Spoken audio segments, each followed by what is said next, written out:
दशहरा के विषय में तो सारी दुनिया को मालूम है क्यों मनाया जाता है कि रावण का वध किया था श्री राम जी ने, बुराई पर अच्छाई की जीत हुई थी। परंतु वो 10 सर जो हर बार लगे होते हैं वो 10 सर कहाँ से आते हैं। नमस्कार दोस्तों आपका स्वागत है हमारे आज के स्पेशल एपिसोड में।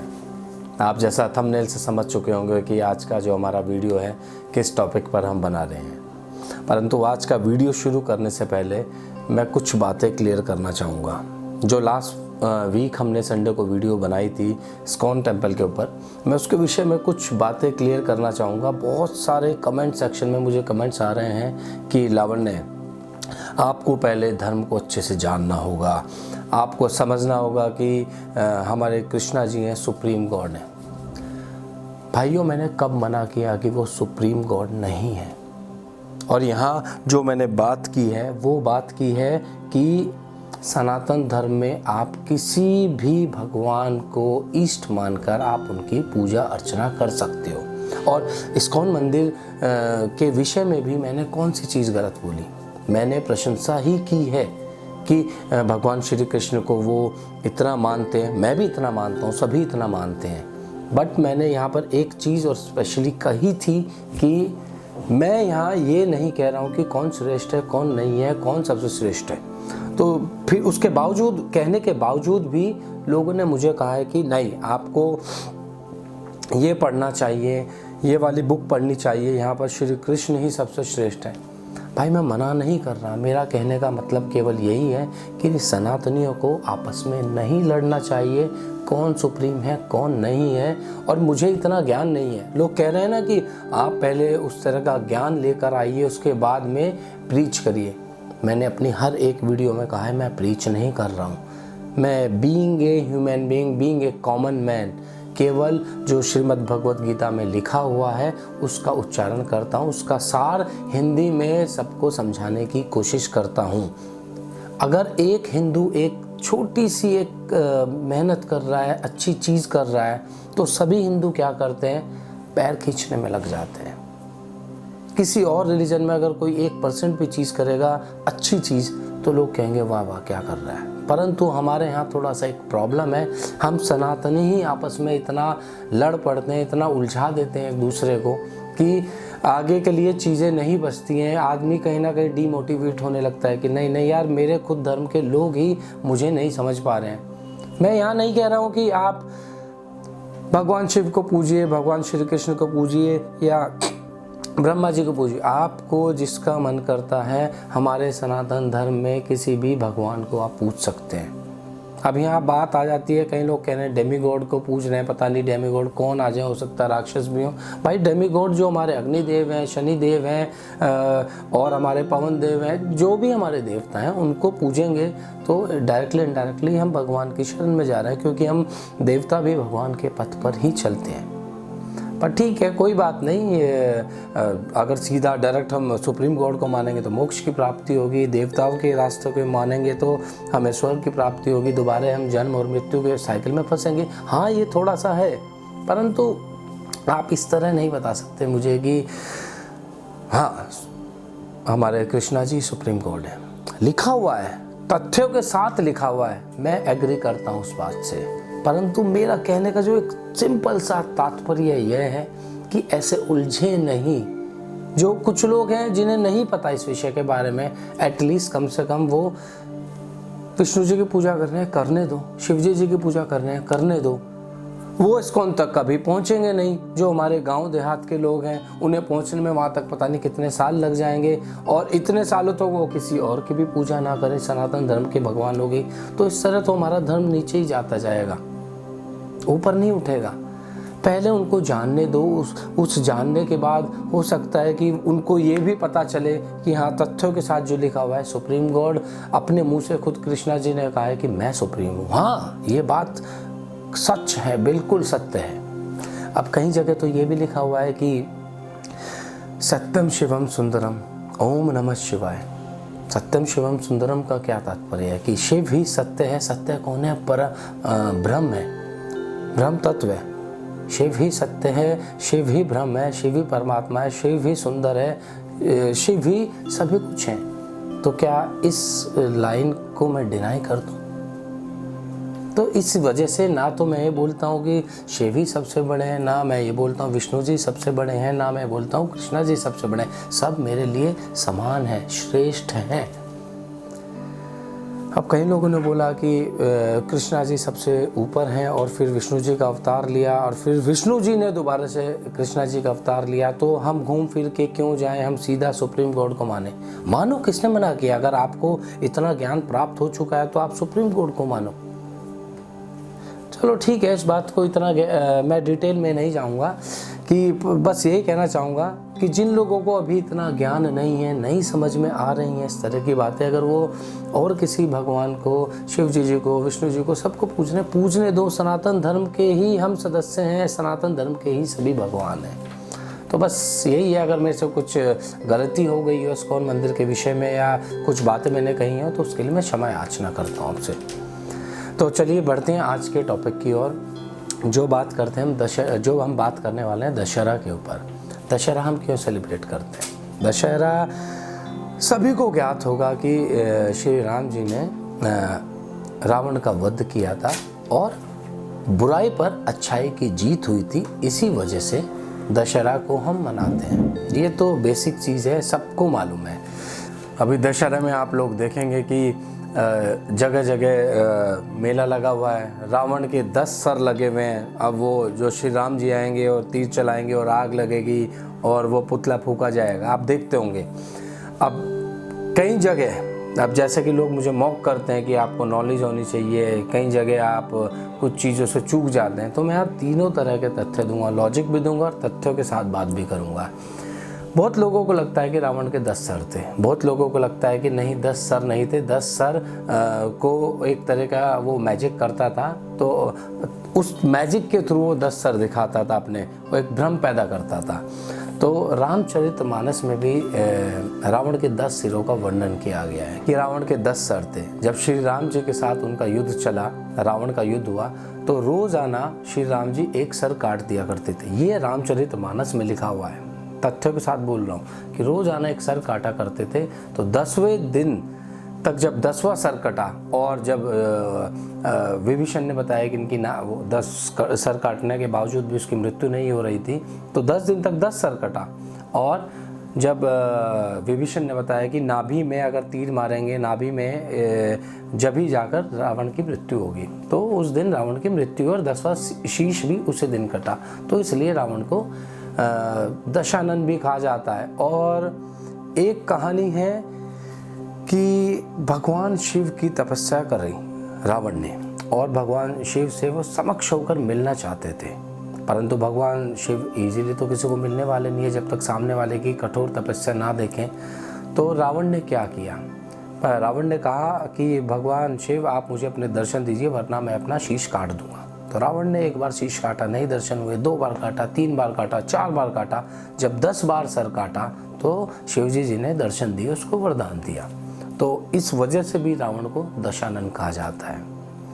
एक तीसरा तथ्य यह है कि रावण को 6 दर्शन शास्त्र और चारों के चारों वेद कंठस्थ याद थे, इसलिए रावण को 10 कंठी भी कहा जाता है।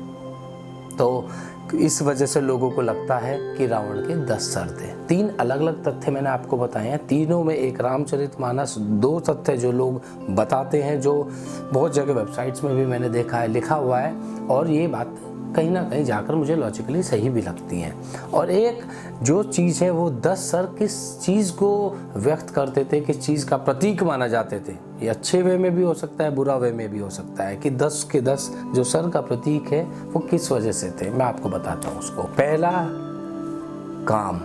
काम वासना लस्ट, दूसरा क्रोध, तीसरा लोभ, चौथा मोह माया, 5वां गौरव मादा, 6वां ईर्ष्या, 7वां मन, 8वां ज्ञान, 9वां चित्त और 10वां अहंकार। तो ये 10 प्रतीक हैं रावण के सर के, जो इनका अर्थ निकलता है। तो कहते हैं ना कि श्री राम जी ने रावण के 10 शीश काटे। हो सकता है कि 10 के 10 दिन, पहले दिन अहंकार को तोड़ा, दूसरे दिन जो उसके अंदर मोह माया थी उसको निकाला, तीसरे दिन उसका जो गौरव था उसको खंडित किया। तो उस तरीके से आप ये भी लगा सकते हो कि 10 के 10 शीश काटे और 10 के 10 दिन उसके भी जो अहंकार, जो काम, जो क्रोध, उन सबको उन्होंने परास्त किया। तो आप 10 सर के रूप में भी उसको लगा सकते हो और 10 उसके जो प्रतीक माने जाते हैं, 10 जो चीज़ें उसके अंदर थी, गलत चीज़ें, वो श्री राम जी ने खंडित की और उसको परास्त किया। तो हो सकते हैं कि ये सब चीज़ें हों। तो मैंने चारों पांचों आपको तथ्य इसके बताए।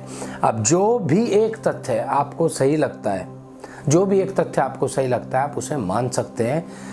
फिर वही बात आएगी, लोग मुझे बोलेंगे कि शिव पुराण में ऐसा लिखा हुआ है, इस बुक में ऐसा लिखा हुआ है, या रामचरितमानस में इस तरह लिखा हुआ है। जहाँ जो कुछ भी लिखा हो, परंतु चारों तथ्यों में से अगर कोई भी एक तथ्य हम लेते हैं, वो सब अपनी जगह सही है। अगर हम काम, क्रोध, वासना को श्री राम जी समाप्त कर रहे हैं, वो वाला तथ्य लेते हैं, वो भी सही है। दशानन को 6 दर्शन शास्त्र याद थे और 4 वेद कंठ से याद थे, इसलिए दशानन कहते हैं, वो भी सही है। आपने 10 बार शीश काटे, महादेव को अर्पण किए, इसलिए दशानन कहते हैं, वो भी सही है। तो बात यहाँ पर है कि कंफ्यूज ना हो, क्योंकि लोग मुझे भी 10 चीज़ें बोलेंगे, इसलिए मैंने आज चारों पांचों तथ्य एक साथ रख दिए। तो क्या भैया मैं एक क्वेश्चन पुट अप कर सकता हूँ? जैसे कि आपने 4 स्टोरियां बताई हैं अलग अलग, तो क्या ये एक कहानी है या फिर इसमें से कौन सा सही है, कौन सा गलत है, कह सकते हैं? देखो, जो रामचरितमानस में लिखा हुआ है कि रावण के ऐसे ऐसे 10 सिर थे और श्री राम जी ने एक एक दिन एक एक शीश काटा, ये तो रामचरितमानस में लिखा हुआ है। और शिव महापुराण में रावण का भी कहीं ना कहीं वर्णन है, जब उसने पूजा की थी उस विषय में है। और जो तांडव स्रोत है, ये उसी वक्त रावण ने लिखा था, ये उल्लेख है। आप जाकर उसको चेक कर सकते हो। मैंने चेक किया, इसलिए मैं आपको बता रहा हूँ। मुझे भी यहाँ ज्ञान, इसके बावजूद भी मुझे 4 ज्ञान की बातें और 4 कमेंट लिखे जाएंगे कि आपने ये चीज़ गलत बताई, ये सही। मेरा कहने का तात्पर्य यही है कि जो सही लगे इन चारों में से, आप चारों के चारों मान सकते हैं या फिर चारों में से कोई एक मान सकते हैं। एक मानने के ऊपर बात है। लॉजिक अगर आपको सही लग रहा है तो आप मानो। अगर मैं कहूँ ये चीज़ बुरी है, आपको बुरी लगे तो उस चीज़ को बुरा मानो। आपको ये चीज़ अगर अच्छी लगी है, अगर वो आपके लिए अच्छा कर रही है वो चीज़, तो हो सकता है वो आपके लिए अच्छा हो। मानने ना मानने के ऊपर बात है, लॉजिक के ऊपर बात है। और हमारे यहाँ वेदों में और शास्त्रों में तो चीज़ें लॉजिक के साथ साथ भी दी हुई हैं। कुछ लोगों को नहीं पता होती चीज़ें, मुझे भी नहीं पता है जैसे बहुत सारी चीज़ें, पर मैं कोशिश करता हूँ कि लोग जाने, कम से कम जाने तो सही। कितने लोगों को इन चारों में से एक भी पता था? मतलब यंग जनरेशन में तो बहुत कम लोगों को पता होगा कि 10 सिरों को के प्रतीक क्या है, क्या किस वजह से उनको 10 सिर बोला गया है, क्या उनका अर्थ है 10 सिरों का। तो लोग मुझे ज्ञान बांटते रहते हैं और मैं भी सुनता रहता हूँ। चलो अच्छी बात है। जिस तरह का आप मुझे ज्ञान बांट देते हैं, कुछ लोग जो कहते हैं आपको ये चीज़ की नॉलेज नहीं है, उस चीज़ की नॉलेज नहीं, तो ठीक है ना। जैसे मैं वीडियो बना रहा हूँ, आप भी वीडियो बनाइए, कम से कम 10% तो लोगों तक पहुँचेंगी हमारी बातें। सनातन धर्म से जुड़ी हुई 10% तो पहुँचेंगी। अब दशहरा के विषय में तो सारी दुनिया को मालूम है क्यों मनाया जाता है कि रावण का वध किया था श्री राम जी ने, बुराई पर अच्छाई की जीत हुई थी। परंतु वो 10 सर जो हर बार लगे होते हैं, वो 10 सर कहाँ से आते हैं? क्या मायावी शक्ति से लाता था रावण?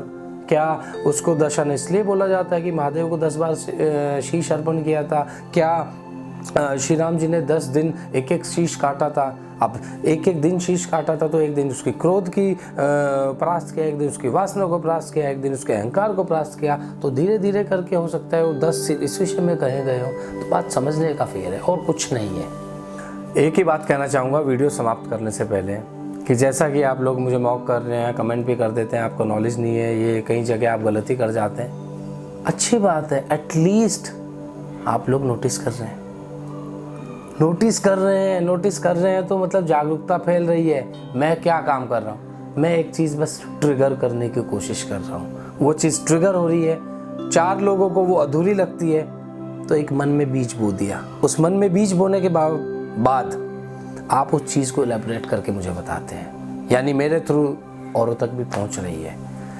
आप अगर 10 लोग भी बता रहे हैं तो 10 लोगों तक मेरी बात जा रही है। मैं वो चीज़ ट्रिगर कर रहा हूँ आपके अंदर, वरना और जगह तो नहीं लिख रहे हैं आप ये बात। हो सकता है कि आप ये चीज़ पहले से ही दुनिया को बता चुके होते, आपको मुझे बताने की ज़रूरत ना होती, आप वीडियो बना चुके होते, 1000 लोगों तक पहुंच चुकी होती। तो मेरा उद्देश्य यही है कि सनातन धर्म के लोगों को एक बार वो हल्का सा जो उनके अंदर है ना वो चीज़ कुरेदनी है, और वो कुरेद के कम से कम चीज़ें बाहर निकलेंगी और लोगों तक पहुँचेंगी। मैं अधूरी इन्फॉर्मेशन दे सकता हूँ, परंतु मैं गलत इन्फॉर्मेशन नहीं दूंगा। इस्कॉन मंदिर के विषय में भी मैंने गलत एक वर्ड भी नहीं बोला। मैंने यही बोला था कि वो अच्छा कर रहे हैं, अच्छी बात है। मैंने कहीं ये नहीं कहा कि लॉर्ड कृष्णा सुप्रीम नहीं है, सुप्रीम है भाई, श्रेष्ठ हैं। तो ठीक है, जैसे कि आप मुझे बता देते हैं कि कहाँ गलत हूँ कहाँ सही हूँ, और आप एलैबोरेट करके मुझे बताते हैं, तो मैं चाहूँगा कि आप भी उस विषय पर वीडियो बनाइए, और मैं खुद अपने हर सोशल मीडिया प्लेटफॉर्म पे उन वीडियो को प्रमोट करूँगा। मेरी खुशी इसी में है कि हमारे सनातन धर्म से की जुड़ी हुई चीज़ें आगे बढ़ें, धर्म आगे बढ़े, लोगों तक अच्छी बातें पहुँचे। मैं भी कुछ गलती कर रहा हूँ, दोबारा क्षमा याचना चाहता हूँ आप सभी से, परंतु अगर आपको ऐसा लगता है कि कहीं कुछ कमी है तो मुझे समझाने की जगह वीडियो बनाइए और वीडियो डालिए। मैं हर सोशल मीडिया प्लेटफॉर्म पे उस वीडियो को प्रमोट करूँगा। तो बस वीडियो के अंत में यही कहूँगा कि धर्म को फैलाइए, धर्म से जुड़े रहिए और अज्ञानता को दूर करिए, मेरी भी और दूसरों की भी। और मैं भी कोशिश यही करता हूँ कि जितना हो सके लोगों की अज्ञानता दूर करूँ। कमी हो सकती है, परंतु मैं हार नहीं मानूंगा, लगा रहूँगा, कोशिश करता रहूँगा, सीखता रहूँगा, और कहीं ना कहीं थोड़ा बहुत आपको सिखाता रहूँगा। तो मिलते हैं अगली वीडियो में, तब तक के लिए राधे राधे।